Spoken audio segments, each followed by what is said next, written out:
Every year in Dublin around Halloween time, there's a major festival, the Bram Stoker Festival. This festival honours Abraham Stoker, who wrote the most famous vampire novel of all time, Dracula.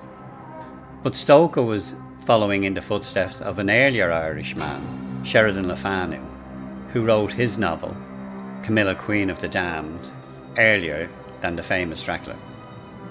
So it got me thinking, that novel has spawned so many vampire movies. Which are the best? Which ones deserve to be in the top list? So we decided to have a look. Let's see if you agree.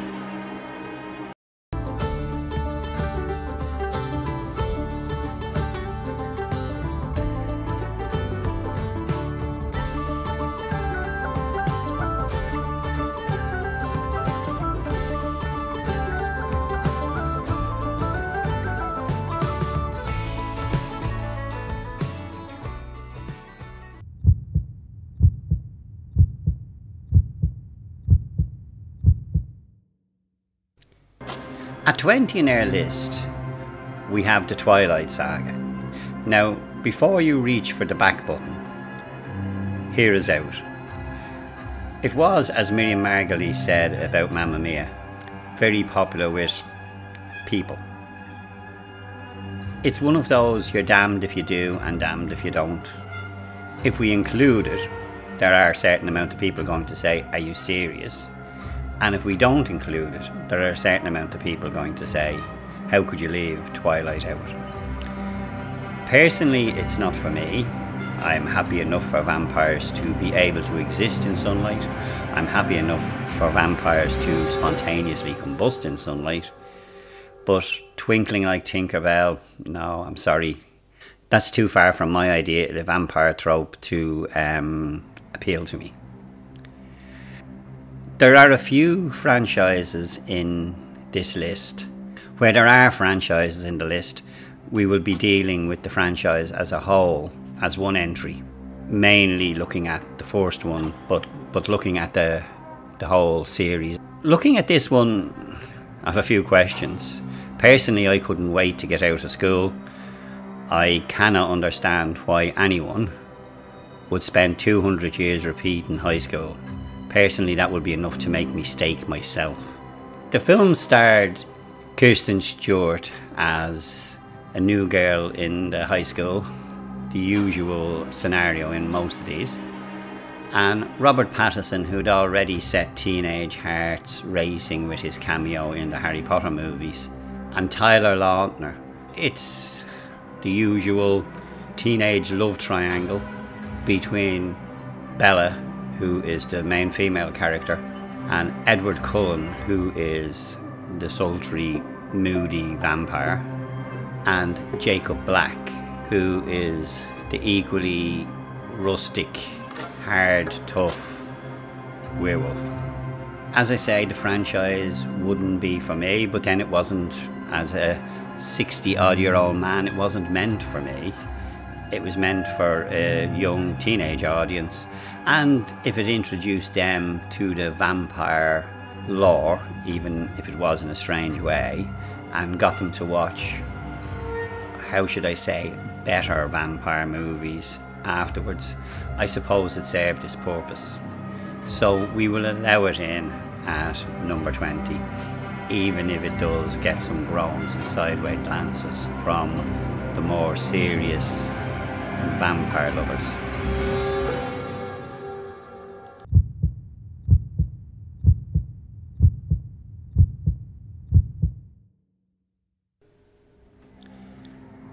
At 19 we have John Carpenter's Vampires. In typical John Carpenter style, this is a bloody affair, and will be a favourite with a lot of lovers of the vampire genre. Ever since his parents were murdered by vampires, Jack Crow, played by James Wood, has had one purpose: putting stakes through the hearts of the bloodsuckers. With his battle-hardened crew of vampire killers and the assistance of the Catholic Church, Jack roams the New Mexico desert looking for the lairs of the vampires to annihilate them. But he meets his match when at a roadside motel he comes face to face with Jan Valak, played by Thomas Ian Griffin, a vampire lord possessed of incredible powers. These vampires are searching for an ancient relic which will allow them to daywalk, and Jack must retrieve this relic before they do.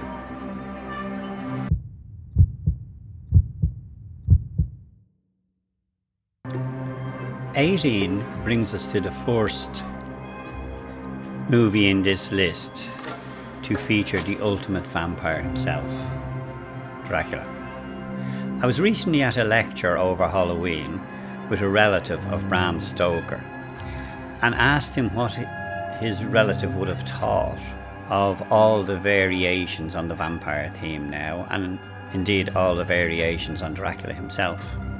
And he maintained that he would have loved that, as he himself had drawn inspiration from the work of Sheridan Le Fanu and Carmilla. Well, it would be interesting to know what he would have thought of this particular one, which re-examines the origin story of the Count. In 15th century Transylvania, Vlad III, Luke Evans, Prince of Valentia, is known as a just ruler.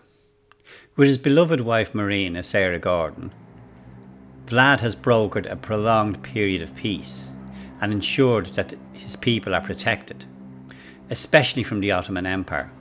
However, when Sultan Mehmed II, Dominic Cooper, demands 1,000 of the country's boys, including Vlad's son, for his army, Vlad makes a deal with a monster that will enable him to defeat the Turks, but cost him his humanity. The film emphasises Vlad's deep love for his family, showcasing his willingness to embrace darkness and supernatural powers to ensure their safety. The show shows Vlad the Impaler as a noble hero, which he certainly wasn't, who was forced to impale his enemies because he was conscripted into the Ottoman Empire elite warrior class. There are a certain amount of people watching this video and a certain amount of people out there which will have really enjoyed this origin story, and others for whom it would jar with the knowledge of the true Vlad the Impaler. There's an interesting thing, and it was debunked by the relative I spoke to, that the Irish for bad blood is Druc Fuile, and that is actually where the name Dracula came from. But I would say that's just purely a coincidence, and Vlad is certainly up there with the strong belief in that is actually where Bram Stoker intended the origin story to be.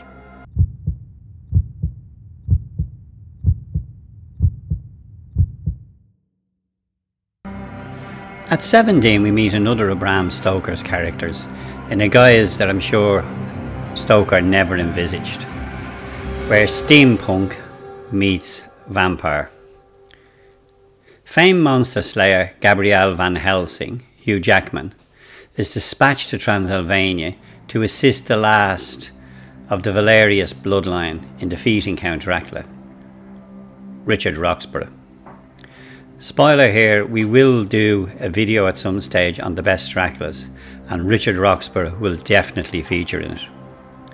Anna Valerius, Kate Beckinsale, who we'll meet later in the list on the other side of the fangs, reveals that Dracula has formed an unholy alliance with Dr. Frankenstein's monster, Shula Hensley, and is hell-bent on exacting a centuries-old curse on her family.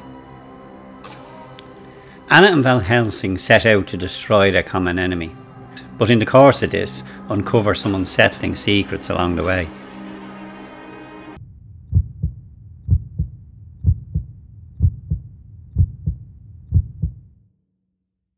Number 16 we have What We Do in the Shadows from 2014. A documentary crew follows 4 vampire housemates, Viago, Vladislav, Deacon and Peter, who share a flat in the Wellington suburb of Teoro, while they try to cope with the complexities of modern life and show a newly turned hipster some of the perks of being undead.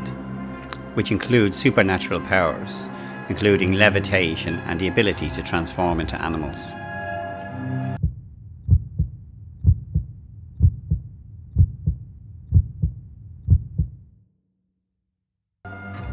When it comes to the vampire genre, a movie with the title "A Girl Walks Home Alone at Night" sounds ominous for the girl. Well, this entry at number 15 is not as it seems, because the girl in question has nothing to fear from vampires. She is the vampire. Residents of a worn-down Iranian city encounter the skateboarding vampire, Sheila Vand, who preys on men who disrespect women. A nice twist on the genre, I think.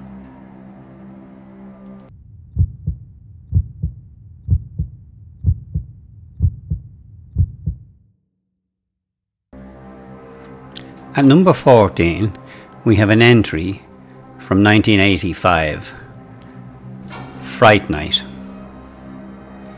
A teenage guy, Charlie Brewster, is a huge horror film fan. So when a reclusive new neighbour moves next door, Charlie is convinced he's a vampire.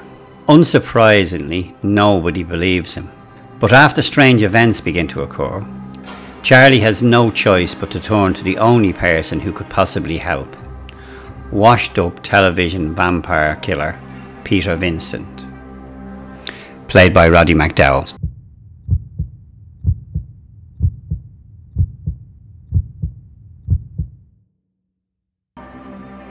At 13, we have a movie that made our list on our video of the best classic horror movies, which if you haven't seen is worth a watch.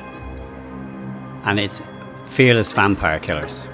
Vampire hunter Professor Abernosus, Jack McGowan, and his faithful assistant Alfred, who was played by Roman Polanski, are travelling across Transylvania when they stop to rest at a suspicious looking inn. That night they witness the innkeeper's daughter, Sarah, who was played by Roman Polanski's wife Sharon Tate, who tragically died during the Manson murders, being whisked away by Count von Krolok Ferdinand, an obvious vampire. They pursue him to his nearby castle and break in, only to be invited to stay by the unfazed Count. And the plot to rescue Sarah and destroy their murderous host begins.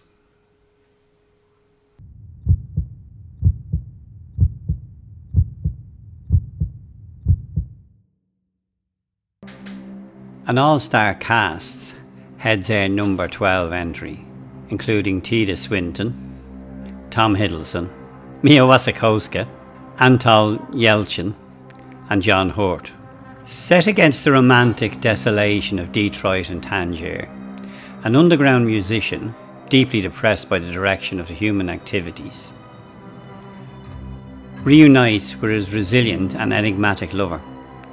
Their love story has already endured several centuries at least, but their debauched idyll is soon disrupted by her wild and uncontrollable younger sister. Can these wise but fragile outsiders continue to survive as the human world collapses around them?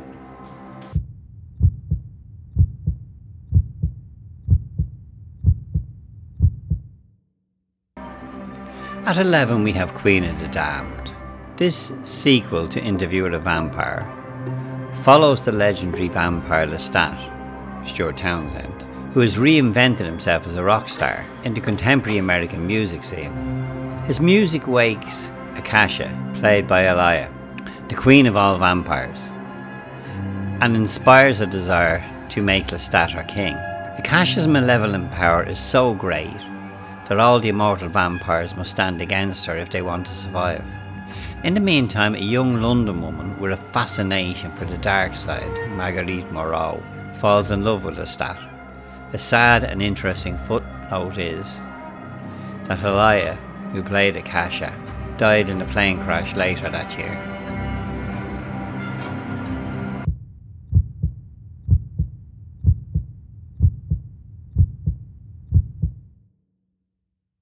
At number 10 we have another movie with a connection to Interview with the Vampire. Byzantium is a 2013 British/Irish fantasy thriller directed by Neil Jordan, who also directed Interview with the Vampire. It centres around a mother and daughter vampire duo who have spent their lives on the run for 2 centuries. Clara, played by Gemma Arterton, and her daughter Eleanor, played by Saoirse Ronan, have spent decades on the move, never settling too long in one place. When Clara kills another vampire hunting them, they are forced to leave town quickly and decide to lay low in a rundown coastal resort. After Clara runs into a rather lonely Noel, she convinces him to let them stay at a property his mother has left him, the Byzantium Hotel. While her mother starts setting up her business, Eleanor shows increasing signs of frustration and resentment over the life she leads.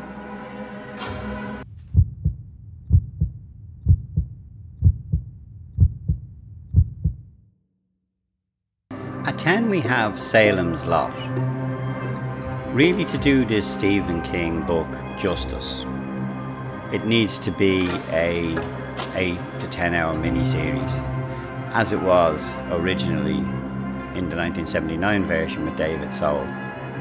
It has just been released in 2024 as a movie, and based on the storyline being one of the best vampire novels available, it earns its place on our list. Ben Myers, a writer who spent part of his childhood in Jerusalem's Lot in Maine, also known as Salem's Lot, returned after 25 years to write a book about the long abandoned Marston house, where he had a bad experience as a child. He soon discovers that an ancient evil has come to town and is turning the residents into vampires. He vows to stop the plague of undead and save the town.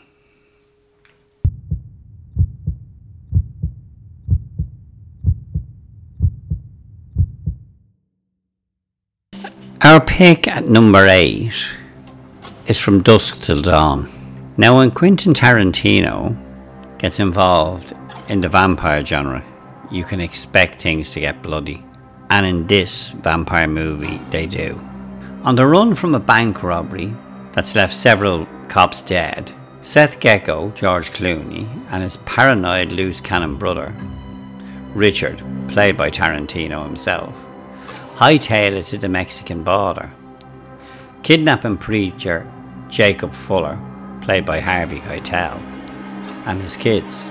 The criminals sneak across the border in the family RV and hole up in, of all places, a topless bar. Where else? Unfortunately, the bar also happens to be the home base of a gang of vampires, and the brothers and their hostages have to work together to fight their way out.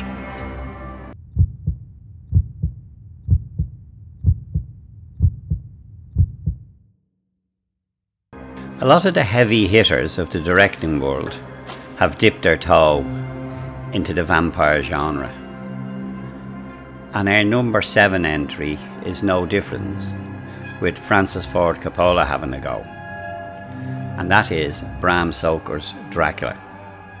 As the name suggests, this movie sticks fairly close to the original novel and is an interesting modern gothic take, almost slightly steampunk take on Bram Stoker's story. It's, as we said, an adaptation of Bram Stoker's classic novel, with Gary Oldman playing Dracula, whose lonely soul is determined to reunite with his lost love, Mina Winona Ryder. In Britain, Dracula begins a reign of terror and seduction, draining the life from her closest friend Lucy, played by Sadie Frost. Our intrepid group are determined to drive Dracula away. This has all the trappings of Victorian England. Bram Stoker, when he was writing the novel, went to Whitby, got train timetables, every little minor thing to make his novel authentic. And I do believe that this particular adaptation of the novel does its best to live up to that minutiae.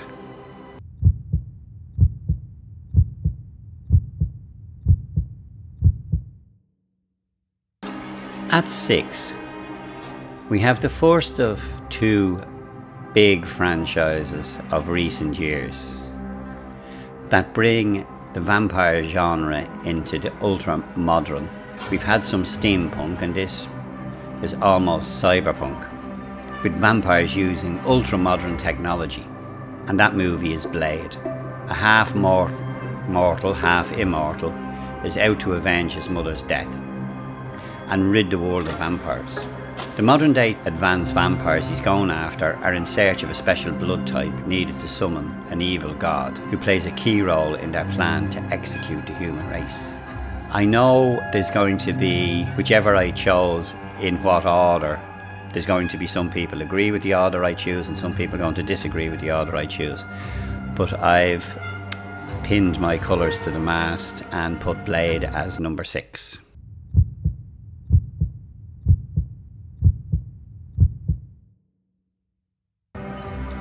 So at number 5, we have the second of our big franchises that sets the vampires in a modern setting, and that's Underworld. As I've picked this one step ahead of Blade, I've pinned my colours to the mast, albeit only one space between them. It's set in an ultra-modern world where vampires use technology and modern weaponry to fight their main rivals, the werewolves. Under cover of night, the vampires engage in an age-old battle with their sworn enemies, the Lycans, a clan of violent werewolves. Selene, played by Kate Beckinsale, who we met on the other side of the Fangs in an earlier movie, is a vampire orphaned in the wake of a bloody Lycan attack. She works for the vampire clan as a trained killer, a death dealer. When the Lycans take a mysterious interest in Michael Corvin, played by Scott Speedman, an exceptional mortal doctor, Selene struggles to save him from Lucian, Michael Sheen, a ruthless Lycan leader hell-bent on ending the vampire bloodline. When Michael gets bitten by the werewolf and becomes Lycan, it turns into an almost Romeo and Juliet story, with Selene struggling between her oath to kill all Lycans and her growing love, the Lycan.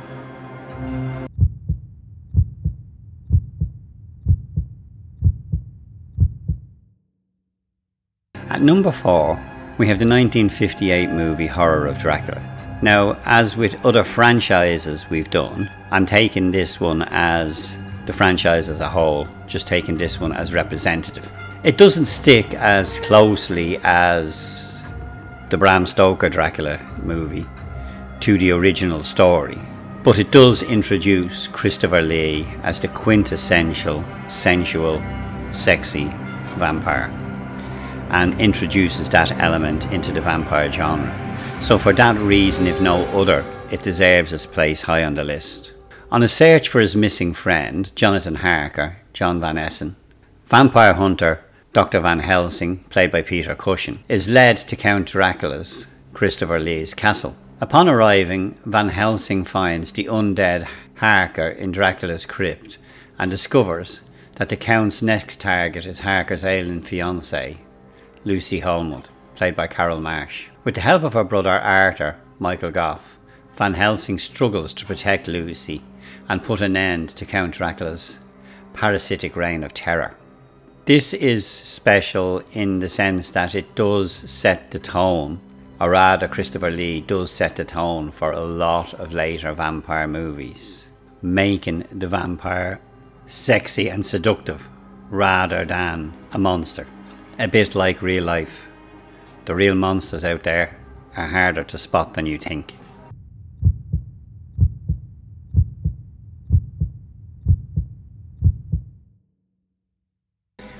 At 3, we have placed the 1987 classic vampire movie, Lost Boys. The film follows two teenage brothers who move with their divorced mother to the fictional town of Santa Clara in California. only to discover that the town is haven for vampires.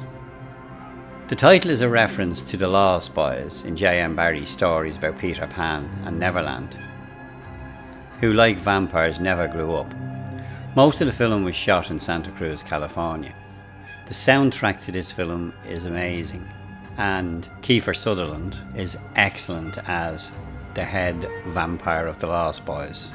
It's a teenage love story of sorts, mixed in with almost Goonies style intrepid geeks bungling their way through fighting ultra powerful vampires and being relatively successful at it.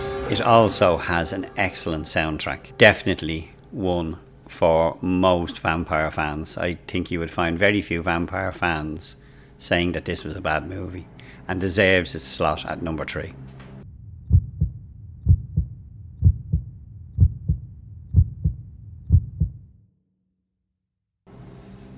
At number 2, when is a Dracula movie not a Dracula movie? When Bram Stoker's estate refuses to give the rights to use the Dracula name. That didn't stop this being one of the most influential movies of the vampire genre. The crucible, so to speak, of introducing the vampire to film. In this highly influential silent horror film, the mysterious Count Orlok, as I said, they weren't allowed to use Dracula. Max Schreck summons Thomas Hutter, Gustav van Wagenheim, to his remote Transylvanian castle in the mountains. The creepy Orlok seeks to buy a house near Hutter and his wife, Ellen, Greta Schroeder. After Orlok reveals his vampire nature, Hutter struggles to escape the castle, knowing that Ellen is in grave danger. Meanwhile, Orlok's servant Knock, so we're introduced to the familiar, so to speak, Alexander Granach, prepares for his master to arrive at his new home. As I say, this is a silent movie, very early on in the vampire genre on cinema.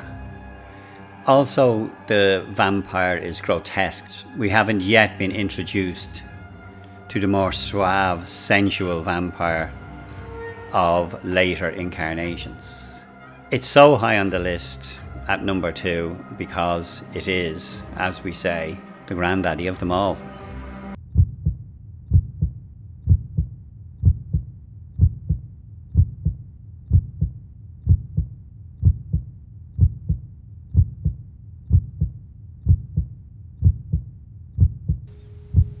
So finally to our number 1 slot, and for this we have chosen Interview with the Vampire by Anne Rice. Born as an 18th century lord, Lewis is now a 200-year-old vampire telling his story to an eager biographer. He was suicidal after the death of his family when he meets Lestat, who we met in an earlier movie. Well, an earlier to this list, but the movie is later to the movie we're looking at now. Lestat is a vampire who persuades him to choose immortality over death and become his companion. Eventually, Lewis, being a gentle soul really, resolves to leave his violent maker. But Lestat guilts him into staying by turning a young girl, whose addiction to the family breeds even more conflict. It's an interesting vampire movie also in that it studies from the vampire's point of view how to deal, or how you would deal with immortality. How you deal living century after century after century and adapting to new ways of life all the time. So there are our picks. Would you agree or would you disagree? Would you put them in a different order? Would you leave some out? Or are there any major ones that we should have in there that we've left out? Please let us know in the comments. We're always happy to hear your comments, whether they agree or disagree with us. One learns by criticism and praise, of course. We hope you enjoyed this video. If you did, and we are planning on doing quite a few more, although our channel isn't specifically movies, it does cover nostalgia and popular culture, and we will be doing a few more on movies, especially of the more avant-garde nature. So if you enjoyed this, could you please hit the like button, subscribe, and hit the notification bell so you'll know when we bring out some new movies. Until the next time, Slán agus beannacht.